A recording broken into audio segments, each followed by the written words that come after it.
Ini hati-hati, ternyata saya diminta verifikasi akun sahamnya. Ternyata malah akun BCA dan BRI saya dibobol. Waduh, ini...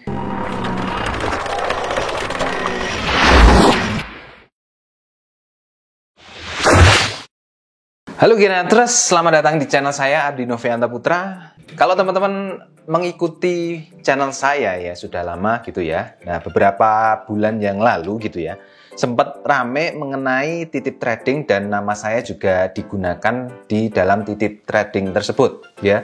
Dan untuk modusnya atau mereka itu beroperasi di Telegram gitu ya. Kebanyakan mereka beroperasi di Telegram. Dan kalau teman-teman cari nama-nama orang terkenal di dunia trading forex ya, mungkin kalau sekarang itu sudah nggak ada ya, sudah ketahuan. Tapi kalau nama-nama broker semisal kayak GKFX, XM, FBS, terus broker-broker ya, pokoknya broker-broker atau perusahaan-perusahaan kayak CNBC pun juga ikutan kena. Maksudnya kalau teman-teman cari kata kunci itu, nanti akan muncul di Telegram, itu akan muncul grup-grup yang kalau teman-teman klik di situ, yang ditawarkan di situ adalah titip trading dengan iming-iming keuntungan bahkan sampai 40% yang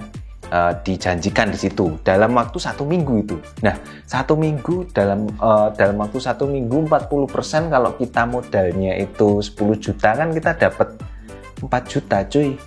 Kalau kita modal 1 juta kita dapat 400 ribu. Itu kan sangat gede banget. Kalau dibandingkan dengan deposito ya mending inilah ya.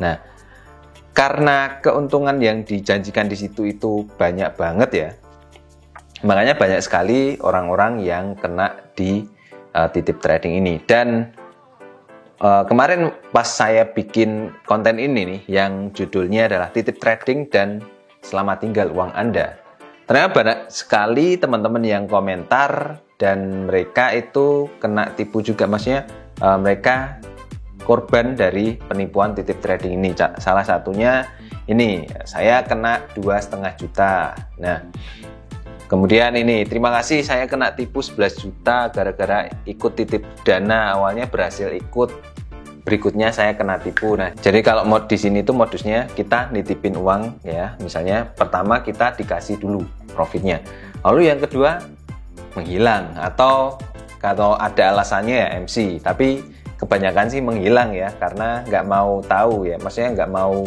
tanggung jawab mengenai alasan mengenai kerugian yang dihadapi oleh kliennya itu ya. Nah, ini 11 juta itu kan sangat gede banget kalau untuk titip trading ini ya. Dan nggak sayang apa, 11 juta langsung kita masukkan ke titip trading. Kalau tadi yang 2,5 juta itu ya masih lumayan lah, maksudnya nggak banyak-banyak banget ya, meskipun teman-teman ada yang menganggap 2,5 juta itu banyak, tapi 11 juta men, 11 juta itu kan lebih baik kita ikut workshop atau ikut komunitas tertentu sehingga kita dapat ilmu dan itu bisa dikembangkan lagi, malah balik modalnya malah bisa lebih banyak lagi ya. Nah, kemudian ini lagi, ini saya adalah salah satu korban penipuan trading di saham. Ternyata di saham pun juga sama, ada titip.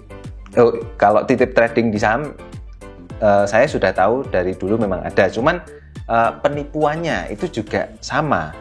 Harusnya kalau di saham itu kan kita nggak bisa kehilangan uang kita semuanya ya, karena kalau rugi itu pastinya rugi berapa persen, mentok-mentok ya 50% sampai 50% lebih lah, nggak sampai 80% lah ya kalau kerugian di saham. Soalnya kan harganya maksudnya harganya itu tetap segitu, bukan tetap segitu sih, tapi harganya itu ada gitu loh, maksudnya ada harga terendahnya itu. Misalnya kalau beli saham gorengan gitu ya, harga terendahnya paling 50 rupiah, dan itu maksudnya bisa kembali. Kalau uangnya itu benar-benar hilang, oh bentar, ini hati-hati, ternyata saya diminta verifikasi akun sahamnya, ternyata malah akun BCA dan BRI saya dibobol. Waduh, ini sangat parah sekali nih. Soalnya bisa dibobol sampai rekening pribadinya. Nah, itu teman-teman perlu hati-hati ya kalau ada orang yang minta kode OTP atau minta kode-kode yang dikirim di SMS itu ya. Teman-teman harus hati-hati mengenai hal-hal yang semacam itu. Nah, ini lagi ada modus baru lagi ya. Ini jadi ceritanya gini. Kita udah store uang nih, misalnya titip trading 2 juta ya, kemudian dapat profitnya itu sekitar 1 juta atau kurang dari 1 juta gitu. Nah, kemudian syarat untuk mengambil profitnya itu kita harus deposit lagi atau harus nambah deposit 5 juta gitu misalnya. Nah, setelah itu setelah kita deposit, kemudian kita disuruh bayar pajaknya lagi, dan pajaknya itu gede banget toh. Pajaknya itu kalau nggak salah kemarin itu nggak ada screenshotnya di sini. Itu sekitar 2,5 juta pajak OJK loh. Pajak untuk titip trading 2,5 juta itu kan nggak masuk akal. Jadi teman-teman harus hati-hati dengan iming-iming yang seperti ini, dengan modus-modus yang seperti ini ya. Pokoknya sama titip trading itu jangan percayalah ya. Jangan percaya. Nah, di sini saya mau share bagaimana tips-tips supaya teman-teman bisa terhindar dari titip trading ya. Jadi, pertama, teman-teman harus punya mindset tidak ada yang instan dalam investasi. Jadi, memang kalau kita investasi itu harapannya kita tidak bekerja, tapi kita dapat keuntungan ya, dapat at least kenaikan nilai lah dari nilai uang yang kita investasikan.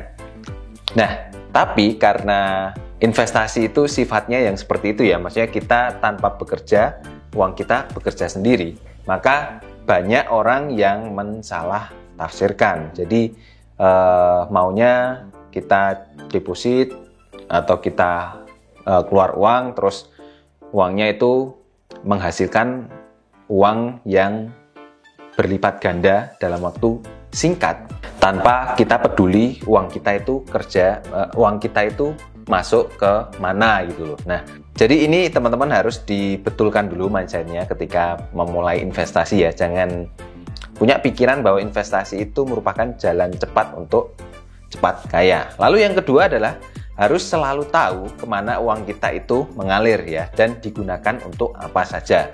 Nah, ketika kita melakukan investasi, tentunya kita akan memilih mau diinvestasikan kemana. Properti, instrumen keuangan, kayak saham, terus reksadana, deposito, terus surat utang, terus ada lagi forex gitu ya. Nah, kita harus tahu uang kita itu lari kemana. Kalau di saham, uang kita lari di saham apa, atau kalau di forex, uang kita lari di pasangan mata uang apa, dan transaksinya kapan. Kalau di forex ini kan lebih cepat, jadi kita harus pantau terus ya. Tapi saran saya kalau di trading forex lebih baik trading sendiri. Jangan pernah sekali-kali untuk ditradingkan orang lain. Seperti itu.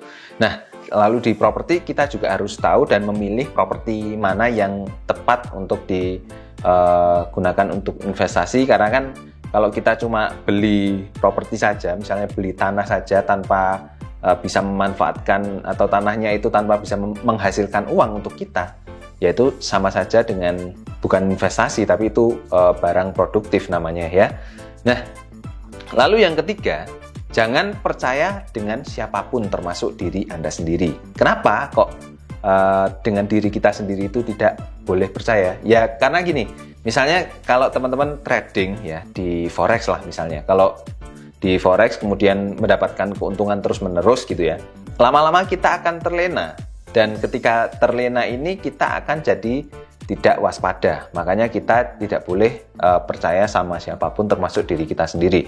Jadi kita harus selalu disiplin ketika melakukan investasi atau melakukan transaksi trading gitu ya. Paling tidak melakukan transaksi trading kita harus selalu disiplin dan selalu sabar. Dan lebih baik lagi kalau teman-teman mencatat dengan jurnal trading gitu ya.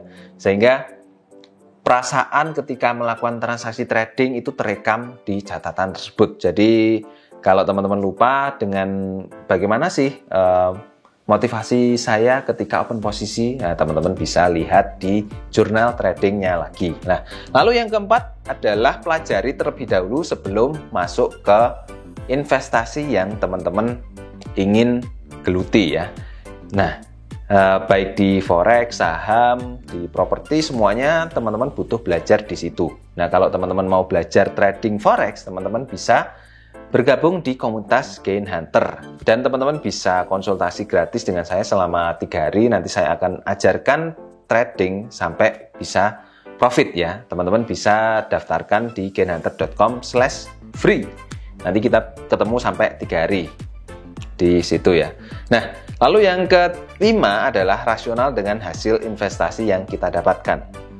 Jadi gini, kalau kita investasi di reksadana, kita tidak boleh berharap kita bisa profit 20% dalam waktu 1 bulan.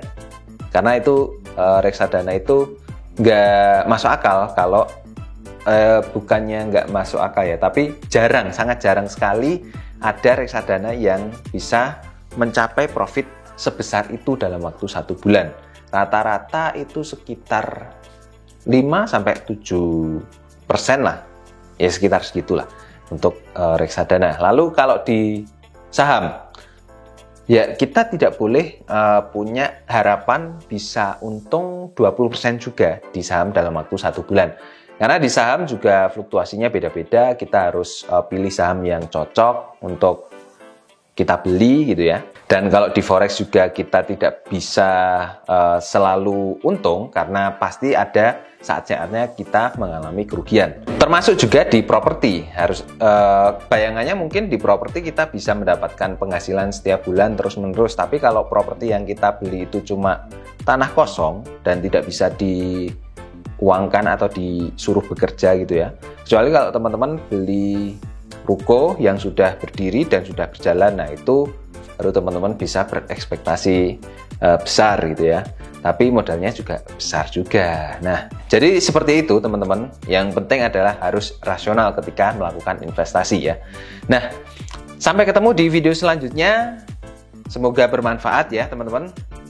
Bye-bye.